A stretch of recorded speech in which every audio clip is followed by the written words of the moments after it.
De mis hermanos y hermanas, que el Señor nos bendiga. Y las visitas que están entre nosotros, que sean muy bienvenidas. Hay tantas cosas que cuando salimos y pues se nos da el privilegio, ¿verdad?, de conocer, pues hay que observarlas bien. No he tenido el privilegio de ir a conocer ese lugar, pero lo conocí a través de fotos. Hay una revista que se llama National Geographic y ellos contaron la historia de los secoyas gigantes en California. Dicen ellos que cuando los faraones estaban haciendo sus pirámides, los secoyas gigantes eran unas plantitas muy pequeñas. Significa pues que ellos tienen 3.500 años o un poquito más, tal vez 3.053. Sumando mi edad, ¿verdad? Como todo ser humano, hay cosas que olvidamos. Y como que cuando hacemos cambios, nos cuesta recordarlas, algunos detalles importantes. El día de ayer yo dije que mis hermanos en el Progreso enviaban saludes, igualmente mis hermanos en Ticuantepe y mi familia. Pero se me pasó algo importante. Yo mencioné a mi esposa Johanna, ella está de azul. Luego nuestro hijo que está a su lado de celeste, Jaime Yuiman. Y su esposa María está de verde, a mi lado. Y luego está al lado de mi esposa, nuestra segunda hija es Yula Noemí. Y luego al lado mío está nuestra tercera hija, Keren Jolsin. Pero al lado de ella está su esposo. Y es que hace un mes, o sea, el 4 de marzo, ellos se unieron en matrimonio. Pero yo los mencioné a todos y no lo mencioné a él.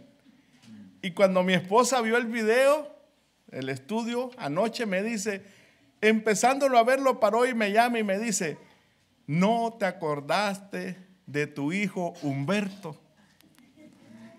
Y yo le escribí hoy y le dije, perdóname, hijo, fue un olvido, pero hoy en el estudio lo corrijo. Todos ellos, hermanos, le envían muchos saludos. Cuando la enfermedad toca nuestra vida, le decía a nuestro hermano que quise poner el título Toca nuestra puerta, pero es que ella no llega a la puerta, ella llega a nuestra vida, ella llega a nuestro cuerpo. Y es que no la estamos invitando. Ella llega de repente, ella llega sin aviso. Bueno, nos gusta, hermano, leer este verso. En Eclesiastés, en el capítulo 11, el verso 9, Salomón escribió así. Alégrate, joven, en tu juventud, y tome placer tu corazón en los días de tu adolescencia. Y anda en los caminos de tu corazón y en la vista de tus ojos. Pero sabe que sobre todas estas cosas te juzgará Dios. El texto está escrito de una manera como que estuviera dando permiso de que usted haga lo que usted quiera, que aproveche su juventud. Juventud, divino tesoro, escribió nuestro poeta Rubén Darío.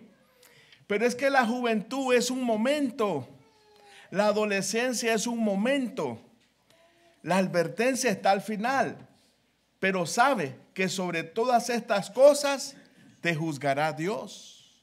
O sea, podemos vivir como querramos, podemos hacer lo que querramos, pero Dios nos va a pedir cuenta. Este verso es igual a 2 Corintios 5, verso 10.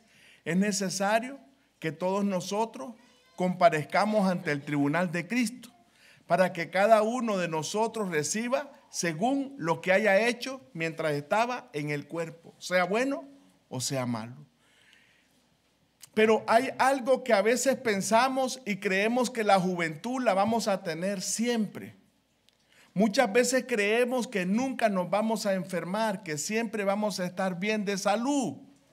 Y es ahí, hermano, donde nosotros nos equivocamos. ¿Sabe por qué? Porque ¿qué haríamos si nos viene una enfermedad que no es una enfermedad que se nos va a quitar con una inyección, con un tratamiento, que nos van a observar algunos días. No, no, no, no. Hay enfermedades que vienen y usted necesita tratamiento de por vida. Y esa enfermedad nos transforma nuestra rutina. Bueno, ¿cómo vamos a reaccionar? Lo primero que nosotros tenemos que hacer es prepárate para la tormenta. Y usted dirá, bueno, hermano, ¿y por qué tormenta? Bueno, porque todos en nuestra vida cristiana vamos a tener retos, vamos a tener prueba en nuestra vida. No pregunte cuándo, no, solo espere. A veces empezamos a ver algunos niños de hermanos enfermos, algunas hermanas enfermas, algunos hermanos enfermos, hermanos que van a cirugía. Y nosotros primero estamos nada más viendo y orando por ellos. Pero espere, porque mañana nos toca a nosotros. Y no sabemos si igual o peor. El punto es que debemos de estar preparados para la tormenta. Cuando este tiempo llegue, solo Dios tiene el poder y la sabiduría para guiarnos hacia dónde vamos, qué vamos a hacer, cuáles van a ser nuestros pasos. Cuando este momento llegue o cuando la enfermedad llegue a nuestra vida, en realidad nuestra fe va a ser probada. Es fácil que nosotros amemos a Dios cuando estamos bien de salud, cuando tenemos trabajo, cuando tenemos casa, cuando tenemos comida. Es fácil. Pero otra cosa es cuando nos falta el trabajo, cuando nos falta la salud o perdemos nuestro hogar o hay circunstancias adversas. ¿Cómo reaccionamos? Es ahí donde nuestra fe, hermanos y hermanas, va a ser probada. Lo primero que nosotros tenemos que hacer antes que venga la tormenta, como cuando se anuncia un huracán en la Florida o allá en Nicaragua. ¿Por qué lo anuncian? Para que la gente se prepare, que la gente guarde agua, que la gente compre comida, las cosas básicas. Damos por hecho que siempre va a haber electricidad, pero cuando llega una tormenta, un huracán, lo primero que se nos va a ir es la luz. Un árbol que caiga en las líneas, adiós luz. Muy bien, entonces nos dicen, compre batería, compre sus lámparas y usted le pone batería, compre sus radios y ya téngalo con batería, porque así aunque sea está oyendo las noticias. Entonces es para que nos preparemos. Igual, antes que la tormenta nos golpee, antes que la enfermedad venga a nuestra vida, nos tenemos que preparar. ¿Y cómo? Tenemos que amar a nuestro Dios con todo nuestro corazón, como lo enseñó nuestro Señor Jesucristo. Allí en Mateo 22, el verso 37, Jesús le dijo, amarás al Señor tu Dios con todo tu corazón y con toda tu alma y con toda tu mente. ¿Vamos a empezar a amar a Dios o vamos a buscar a Dios hasta que estemos enfermos? No. En realidad, como hijos de Dios, nosotros tenemos que estarle amando y sirviendo. Nosotros tenemos que estar día a día en obediencia a sus mandamientos. La mejor prueba de nuestro amor a Dios es nuestra obediencia, nuestra dedicación a Él. Si decimos que le amamos, pero de vez en cuando nos deslizamos, de vez en cuando hacemos lo malo, entonces nuestras acciones están diciendo que no le amamos. ¿Y por qué es importante antes que venga la tormenta que nosotros nos entreguemos a amar a Dios?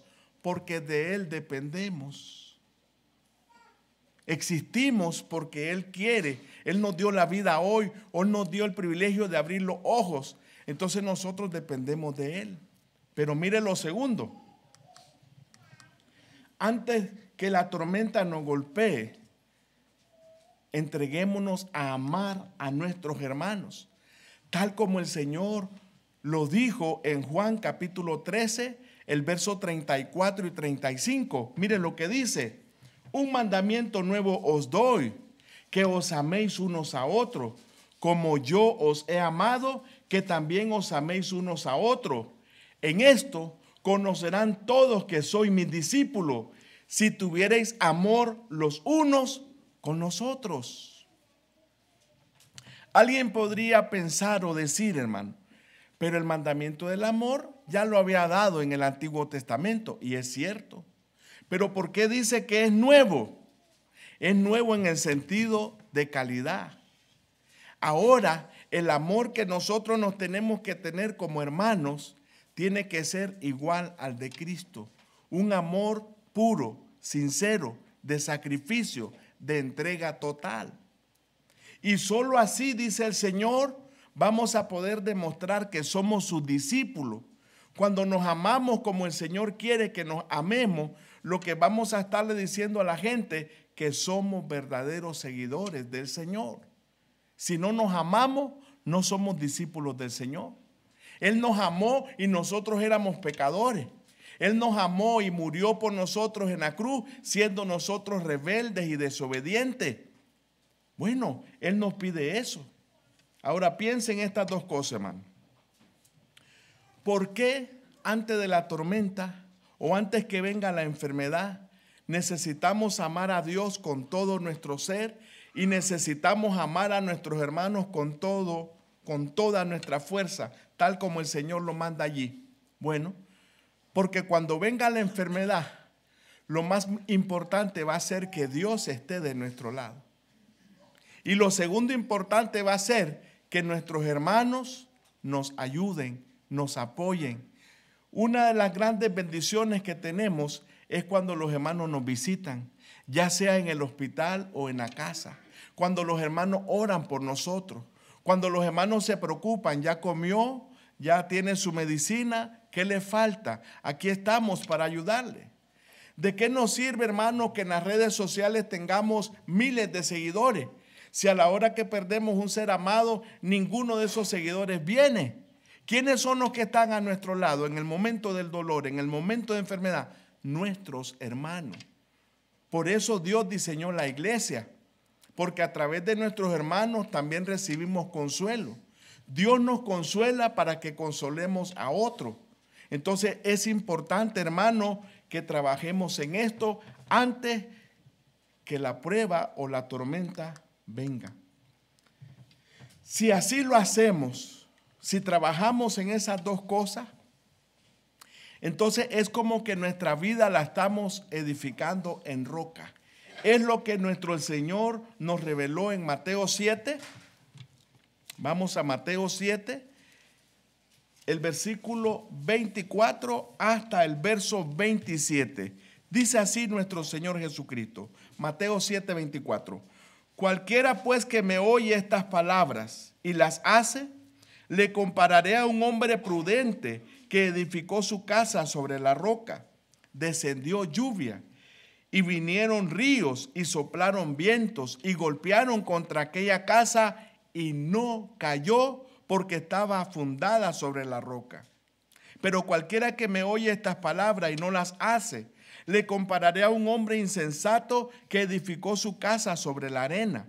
Y descendió lluvia, y vinieron ríos, y soplaron vientos, y dieron con ímpetu contra aquella casa, y cayó, y fue grande su ruina. Fíjense en lo que está marcado allí.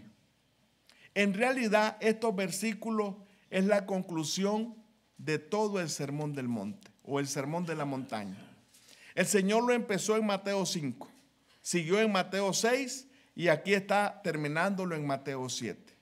Lo que el Señor enfatiza en estos versículos es que todos los que oyeron su enseñanza, si la ponen en práctica, si la hacen como dice allí, están edificando su vida en la roca, en Cristo, en su enseñanza.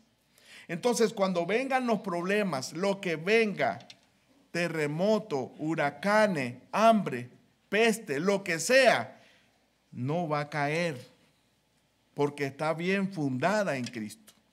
Pero aquel que oye y no hace, ni le pone en mente a los mandamientos del Señor, bueno, si vive como quiere vivir, sin tomar en cuenta los mandamientos del Señor, es como que su vida, dice el Señor, la esté fundando sobre la arena.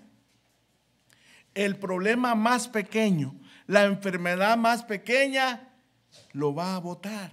Dice el Señor, cae. Y no solo cae, fíjese en la última línea que está rayada o que está en azul, no solo cayó, dice el Señor, y fue grande su ruina. No solo cae, es grande su ruina. Entonces queremos nosotros estar firmes ante la prueba, ante la adversidad, ante la enfermedad. Necesitamos confiar en Dios, amarlo. Necesitamos amar a nuestros hermanos y apegarnos más a ellos.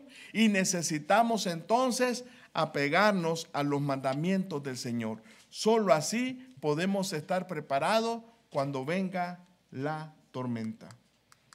Número 2.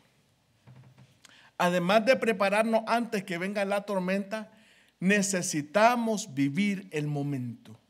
¿Qué significa vivir el momento? Bueno, somos jóvenes, dirá algún hermano o hermana. Yo no tanto, hermano, tiene 53 y es cierto. Bueno, pues los que tienen de 40 para abajo, no siempre van a ser jóvenes. Yo creía que a los 40 yo no iba a usar anteojos, hasta que empecé a ver solo manchones negros. Fui a que me hicieran la medida y me dijo, sí, necesita sus anteojos. Y aquí los tengo. Yo no puedo leer sin ellos. Entonces, el punto es que no siempre vamos a ser jóvenes. A veces damos todo por sentado, salud, trabajo, casa, todo está garantizado. Tengo mi esposa, tengo mis niños, mis hijos y todo es happy, happy. Espérese, espérese. En realidad tenemos que responder esa pregunta. ¿Qué es vuestra vida? Dice Santiago. Ya vino a la mente de algunos hermanos ese verso, ¿verdad? Santiago, en su cartita pequeña de 5 capítulos, nos responde esa pregunta. Él mismo, en el capítulo 4, del verso 13 al verso 15, dice así: vamos ahora, los que decís, hoy y mañana iremos a tal ciudad, y estaremos allá un año, y traficaremos, y ganaremos, cuando no sabéis lo que será mañana. Porque, ¿qué es vuestra vida? Ciertamente es neblina, que se aparece por un poco de tiempo, y luego se desvanece. En lugar de lo cual deberíais decir, si el Señor quiere, viviremos y haremos esto o aquello. Fíjese bien, ¿qué es nuestra vida? ¿O qué es vuestra vida? Dice Santiago, es neblina, es algo temporal, es algo pasajero. Bueno, entonces la vamos a perder, ¿sí? La vamos a perder. Bueno, estos estaban haciendo planes para un año, como el rico insensato. Pero dice Santiago que sí podemos hacer planes, sí nos podemos anticipar, pero tiene que ser con si el Señor quiere, si el Señor lo permite, si el Señor nos da la vida. Vamos a poner nuestros planes pues en las manos de Dios. Nuestra vida es temporal, 70. Los más robustos, dice el salmista, 80 años y con dificultad. Bueno, pues algunos tienen el privilegio de llegar a 98. Ahorita acaba de morir un señor y tenía 115 años. ¿Cuál sería la fórmula? Ya le habían preguntado cuando tenía 105 y había dicho comida sana y ejercicio. Comida sana y ejercicio. Bueno, es un buen consejo. El Señor puede volver en cualquier momento. Todas estas lámparas, cuando el hermano se levantó, el hermano se acercó allá y tocó un switch y las lamparitas se apagaron y ustedes entendieron la señal que íbamos a empezar. Es buena táctica.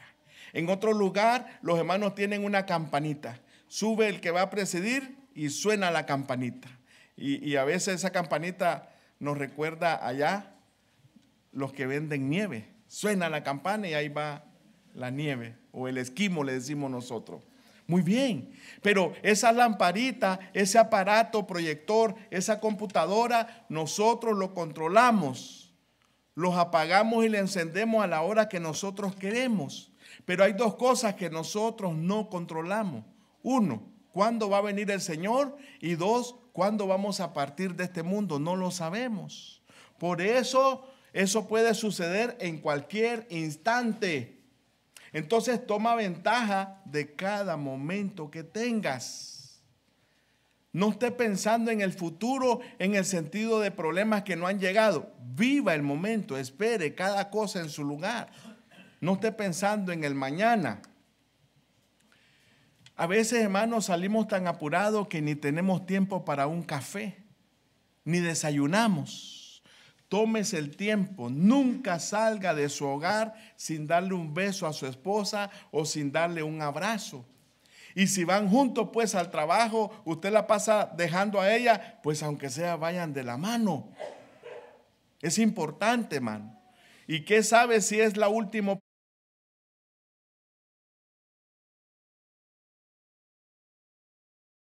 ¿Cuánto lo ama? No sabemos, no sabemos, porque la vida es temporal. Cada día toma el tiempo que Dios nos ha dado para que con tu pareja, con tus hijos, hacer buenas cosas para ellos y hacer también buenas cosas para Dios y para los que están cerca de nosotros. No necesitamos, hermano, ir muy lejos, no. Necesitamos estar juntos y darle gracias a Dios por todas las bendiciones. Vivamos para Dios, vivamos para nuestros seres amados. Y mire que en paréntesis, a propósito, yo puse dos. Familia. Sí, es cierto, tenemos una familia en la carne, pero también son nuestros seres amados, nuestros hermanos. Y necesitamos estar pendientes de ellos. Vamos a gozarnos con los que se están gozando y vamos a llorar con los que están llorando. Entonces, viva el momento. Número 3, mira más allá del momento.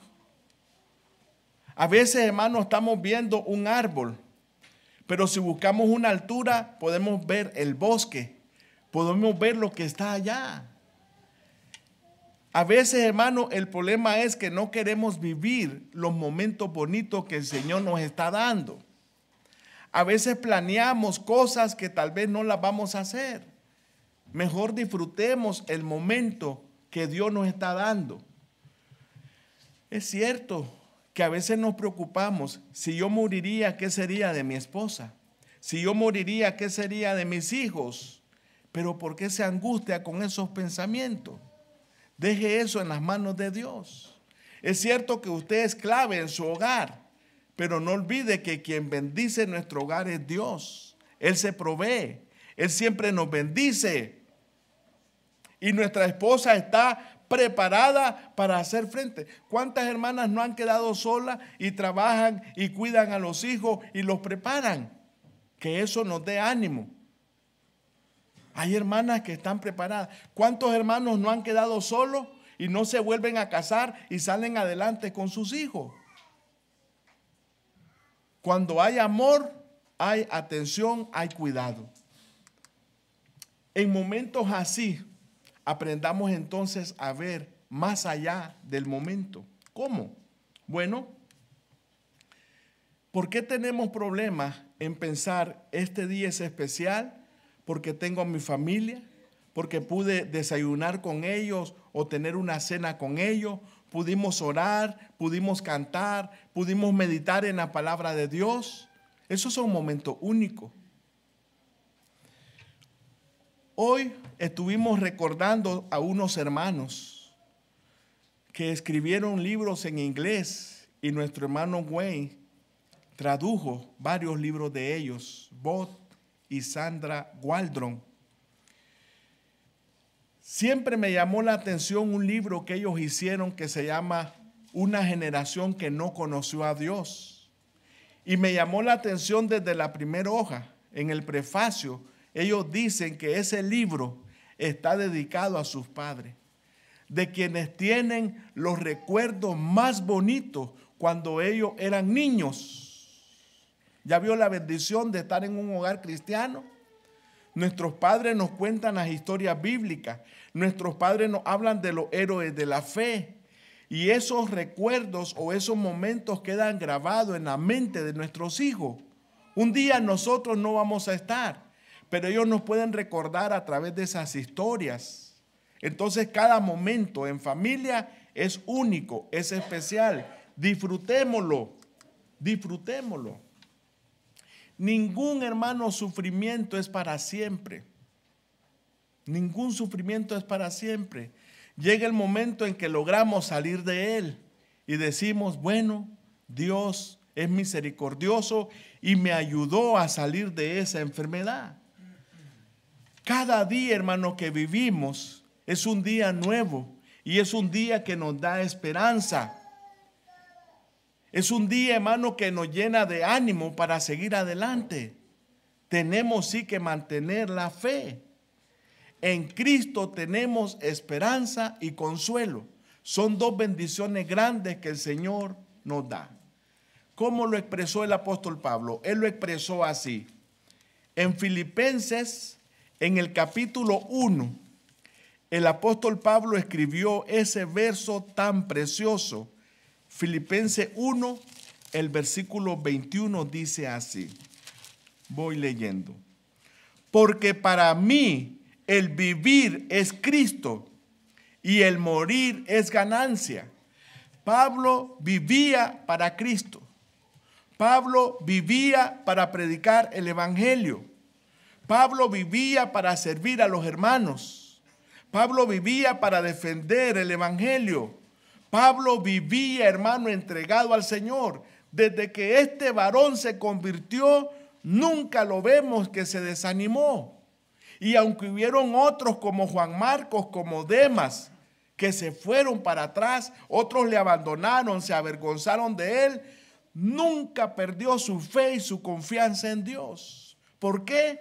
¿En qué estaba su secreto? Porque para él vivir, mírelo, para mí el vivir es Cristo. Vivo para Cristo, soy de Cristo. Y cuando llegara el momento de morir, como lo escribió en 2 Timoteo 4, versos del 6 al 8, no están ahí las palabras de alguien que está decepcionado de la vida. No, alguien que está contento de que toda su vida la dedicó a Dios. Por eso dice, y el morir es ganancia. Nosotros nos cuesta entender qué es morir. Pero hermano, el morir es un viaje. Partir y estar con Cristo. Como le pasó a Lucas, lo que dice Lucas 16, lo que le pasó a Lázaro. Dice que los ángeles llevaron su alma al paraíso. Pero cuando murió el rico, no nos dice lo mismo. ¿Cómo se fue el rico? Yo no sé, solo. Iba solo porque los ángeles no le llevaron. Pero allá también estaba en el Hades. Pero se fija, no en el mismo lugar a donde fue Lázaro. Así como en vida vivían en dos mundos diferentes, al morir, dice nuestro Señor Jesucristo, también fueron a dos mundos diferentes. Uno de reposo, uno de descanso, pero consciente. El otro de tormento, pero consciente. El rico estaba consciente y se acordaba de que tenía hermanos. Abraham está consciente, Lázaro está consciente. ¿Sabe por qué? Porque morir es nada más un viaje. Cuando Dios le dijo a Moisés, yo soy el Dios de Abraham, el Dios de Isaac y el Dios de Jacob, hermano, Abraham tenía 430 años ya de haber muerto o más.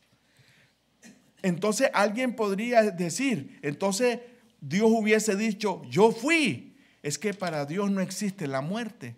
Dios o nos ve aquí en la tierra en cuerpo y alma, o Dios nos ve en el Hades en alma. Allá estaba viendo Abraham, y todavía donde estaba Abraham, Isaac y Jacob, él seguía siendo su Dios. ¿Qué les hizo la muerte? Nada.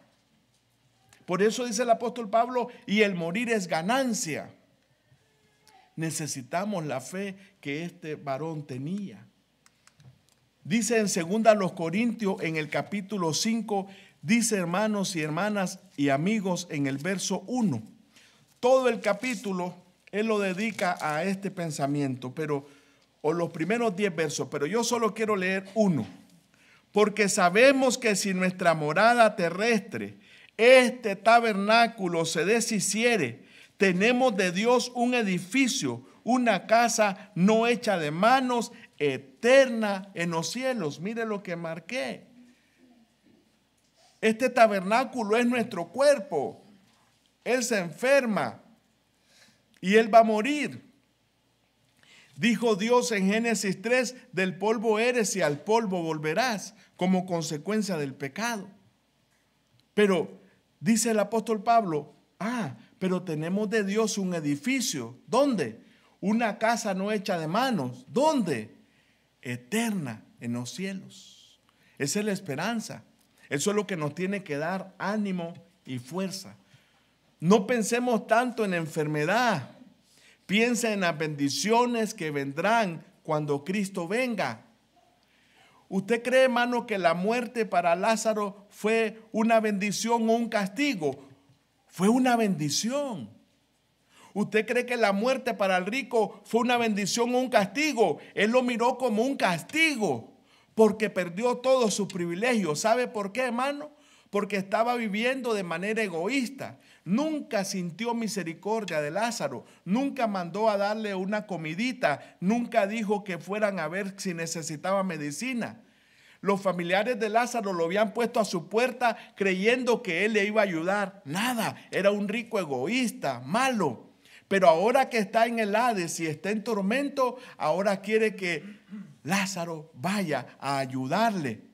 Aunque digan que es una parábola, sería la única parábola donde hay nombre propio, Lázaro.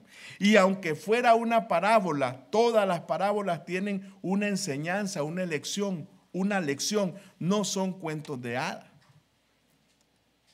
Quieren a veces quitarle la fuerza a la enseñanza del Señor. El Señor nos abrió una ventanita y nos enseñó qué pasa cuando morimos. Pongámosle mente y ojo a Lucas 16, verso del 19 al 31. Mira más allá del momento. Número 4. Era de esperar, ¿verdad? Confía en Dios. A veces confiamos en nuestro trabajo. A veces confiamos en nuestra salud. A veces confiamos en nuestra juventud. No, tenemos que confiar en Dios. El apóstol Pablo, cuando escribe la segunda carta a los Corintios, habla de todos los problemas que tuvo en Asia, muchos peligros. Pero, ¿cuál era el propósito de tantos peligros? Dice, él buscó un propósito.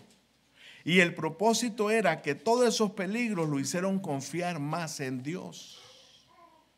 Hermano, las enfermedades nos hacen pensar más en Dios y saber que tenemos que depender más de Él. Nos acerca más a Dios. No debe ser al revés. Sigamos pues su ejemplo. Miremos lo que él escribió. Él creyó que moría o moriría. Él creyó que ya no tenía salida. Entonces le escribe en el capítulo 1 de la segunda a los Corintios. Leamos del verso 8 al 10. Porque, hermanos, no queremos que ignoréis acerca de nuestra tribulación que nos sobrevino en Asia. Pues fuimos abrumados sobremanera, más allá de nuestras fuerzas, de tal modo que aún perdimos la esperanza de conservar la vida. Pero tuvimos en nosotros mismos sentencia de muerte, para que no confiásemos en nosotros mismos, sino en Dios, que resucita a los muertos, el cual nos libró y nos libra, y en quien esperamos que aún nos librará de tan gran muerte. Nos libró, nos libra, y creemos que nos librará. Ahí están los tres tiempos. Nos libró tiempo pasado, nos libra tiempo presente, y creemos que nos librará tiempo futuro. Dice el apóstol Pablo que fue tan grande la tribulación que ellos ya se daban por muertos. Pero ¿sabe quién es Dios? Dice Pablo, es el que resucita a los muertos. Él es poderoso, Él es misericordioso. tenemos que confiar en Él. Así como Pablo tuvo que aprender a confiar en Dios, también nosotros tenemos que aprender a confiar en nuestro Dios. Él tiene el control y Él sabe lo mejor para nosotros. No nos angustiemos. Él está de nuestro lado, Él no está en nuestra contra. Él está a nuestro favor. Cuando las cosas van bien, hasta andamos sonrientes, miren. Felices. La felicidad, hermano, la reflejamos en nuestro rostro, porque las cosas van bien, nos volvemos cómodos, complacientes. Bueno, tomamos nuestra salud, nuestra prosperidad como algo seguro.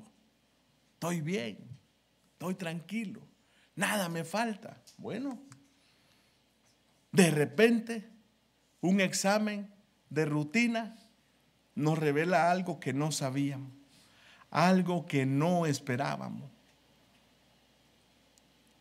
Los doctores buenos no se dejan guiar nada más por los síntomas, no.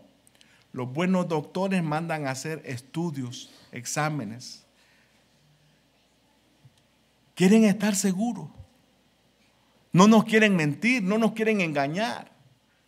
Y esas enfermedades, hermanos, nos hacen ver que no teníamos todo bajo control. Hay algo que estábamos olvidando. No demos por asentado nada. El apóstol Pedro, en sus 2 cartitas que escribió, pero en la primera, nos enseña que nosotros debemos de confiar en nuestro Dios. Dice el apóstol Pedro en su primera carta, primera de Pedro, en el capítulo 5, dice el verso 6 y 7, humillaos pues bajo la poderosa mano de Dios, para que Él os exalte cuando fuere tiempo, echando toda vuestra ansiedad sobre Él, porque Él tiene cuidado de nosotros. Hermano, marqué la primera palabra, porque en oración siempre vamos a venir con humildad, humillados ante nuestro Dios. Pero marqué todo lo último, todo el 7 yo lo marqué, porque echando toda vuestra ansiedad, todo lo que nos preocupa, todo lo que nos angustia sobre Él. ¿Pero por qué? ¿Cuál es la razón? Porque Él tiene cuidado de nosotros. Él es nuestro Padre amoroso. Él nos hizo, Él nos ama, Él nos quiere salvar, Él quiere lo mejor para nosotros. Tenemos que aprender a confiar en nuestro Dios. Una de las cosas que tenemos que hacer, hermano, es orar. Y orar como nunca hemos orado. A veces oramos rápido, como cuando vamos a comer, queremos una oración rápida. No, hermano. El Señor muchas veces pasó toda la noche orando. A veces se levantaba muy temprano a orar. ¿Y por qué? Si era el Hijo de Dios, ¿por qué oraba tanto? Porque Él quería depender de su Padre. Él quería siempre confiar en su Padre. Igual tenemos que hacer nosotros. Vamos a orar en las buenas y en las malas. En momentos alegres vamos a darle gracias y en momentos tristes vamos a darle gracias. Porque Él tiene control de todo. Él es nuestro dueño. Llega el momento entonces, hermano, en que nos damos cuenta que la medicina tiene un límite. Los doctores nos dicen, ya no puedo hacer nada. No hay medicina que le pueda llegar. Entonces solo dependemos de nuestro Dios. ¿Y cuántos hermanos y hermanas que han sido descartados por los doctores, por los hospitales, viven muchos años? Bueno, ¿y cómo lo hicieron? Es que ellos dependían de Dios. ¿Cuántos ricos, hermanos, están en los hospitales esperando un riñón, esperando un corazón y tienen el dinero para comprarlo, pero no hay donantes? El dinero no hace la diferencia, hermano. La diferencia la hace si ponemos nuestra confianza en Dios. porque también los ricos se enferman, también los pobres nos enfermamos. Lo importante es que confiemos en Dios, seamos ricos o seamos pobres, seamos bien preparados o seamos sencillos. Lo importante es que confiemos en nuestro Dios. Aprendamos pues a depender de Él. Eso es lo que el apóstol Pablo escribió en la segunda carta a los Corintios, en el capítulo 1, del verso 3 al 4. Dice así el apóstol Pablo en 2 Corintios 1. Bendito sea el Dios y Padre de nuestro Señor Jesucristo, Padre de misericordias y Dios de toda consolación, el cual nos consuela en todas nuestras tribulaciones, para que podamos también nosotros consolar a los que están en cualquier tribulación, por medio de la consolación con que nosotros somos consolados por Dios. Somos consolados para consolar a otros. Por eso es que somos una familia en Cristo. Estamos juntos para salir adelante. No nos podemos apartar. Nos tenemos que ver como verdaderos hermanos. Y si esta iglesia goza de esa paz, de esa armonía, manténganla. Porque ese es el mejor ejemplo que vamos a dar a los jóvenes, a los que vienen después de nosotros y a los niños. La iglesia que mantiene una buena comunión es una iglesia fuerte. Número 5, hermano. Agradece a Dios las pruebas, pero también las bendiciones. Tenemos que equilibrar. Santiago nos enseña en su cartita que nosotros debemos de dar gracias a Dios cuando somos probados. Dice en su cartita en el capítulo 1, dice del verso 2 al 4 así: hermanos míos, tened por sumo gozo cuando os halléis en diversas pruebas, sabiendo que la prueba de vuestra fe produce paciencia. Mas tenga la paciencia su obra completa, para que seáis perfectos y cabales, sin que os falte cosa alguna. Vamos a gozarnos.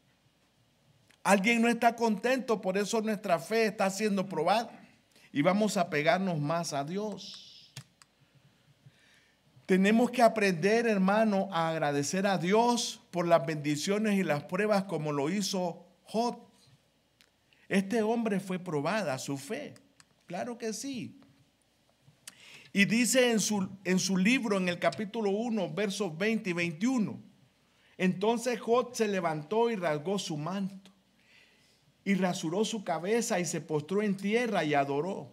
Y dijo: desnudo salí del vientre de mi madre, y desnudo volveré allá. Jehová dio y Jehová quitó. Sea el nombre de Jehová bendito. Job no sabe que hay un reto. Satanás acaba de decir que Job le sirve a Dios por puro interés, porque lo ha llenado de bendiciones materiales, y que si Dios permite que Satanás le quite todas esas bendiciones, Job lo va a maldecir en su presencia.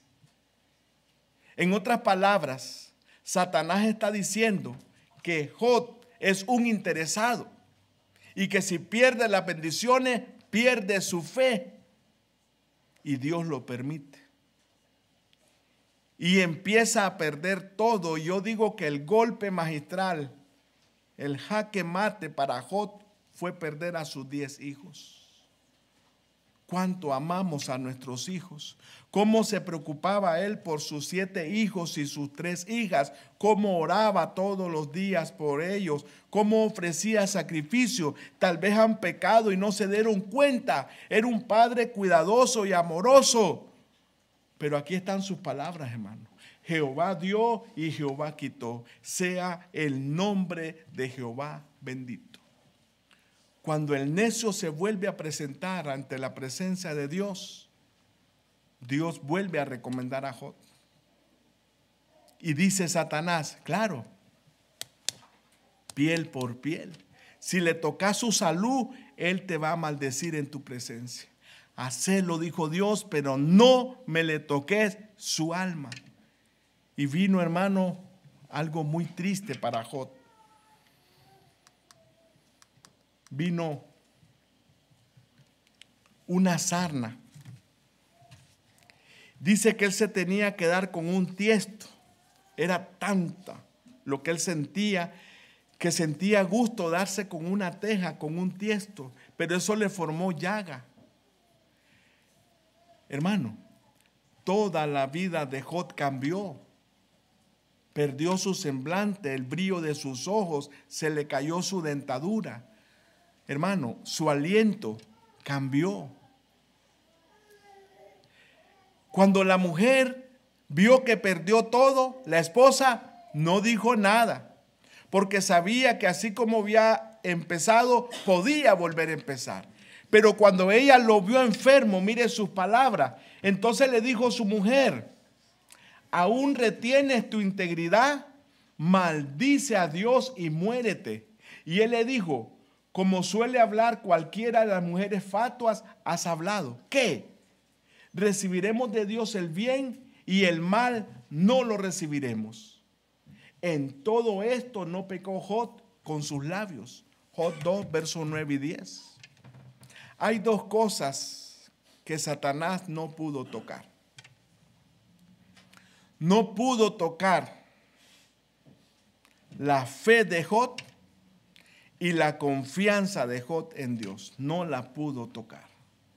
Él mantuvo su integridad. Lo que él no sabía es que él nos estaba representando a todos nosotros. Job demostró que podemos amar a Dios aunque no tengamos nada o aunque lo perdamos todo. Podemos amar y servir a Dios aunque estemos enfermos. Job lo demostró.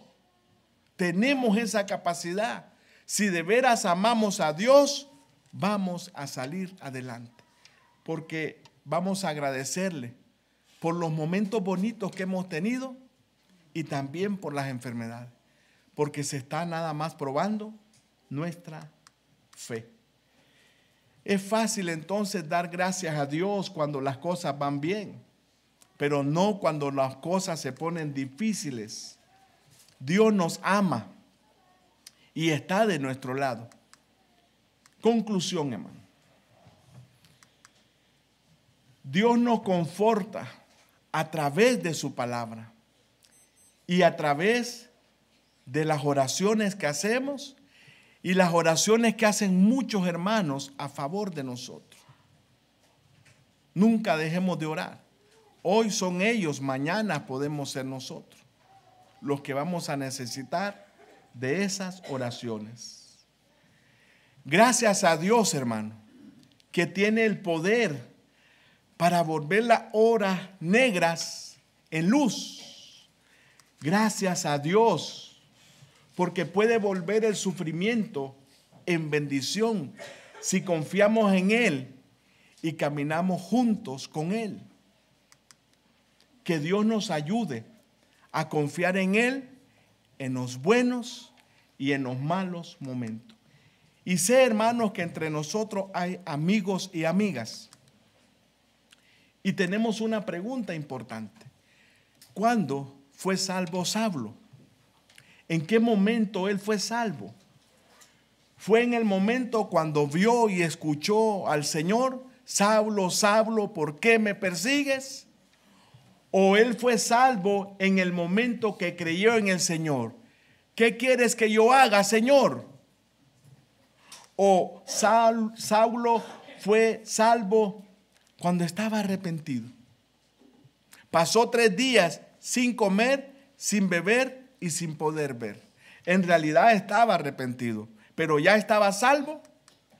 ¿O Saulo fue salvo cuando recibió la vista? Ananías llegó y le dijo: hermano Saulo, el Señor Jesús que se te apareció por el camino donde venía me ha enviado para que recobre la vista. y dice que le tocó sus ojos y cayeron como escama. ¿Fue salvo en ese momento o fue salvo en el momento que fue bautizado? Son preguntas importantes, pero aquí está la respuesta. En realidad, hermano, dice Ananías que Saulo, aunque recibió la vista, se quedó allí en el suelo, hincado, llorando. Y es Ananías el que le dice, ¿y ahora por qué te detienes? Ya no es momento de llorar, ya no es momento de estar triste. Ahora es momento de tomar control de su vida. Levántate y bautízate y lava tus pecados invocando su nombre. Qué importante es la conversión de Saulo, que en el libro de los Hechos está contada 3 veces. En Hechos 9, en Hechos 22 y en Hechos 26.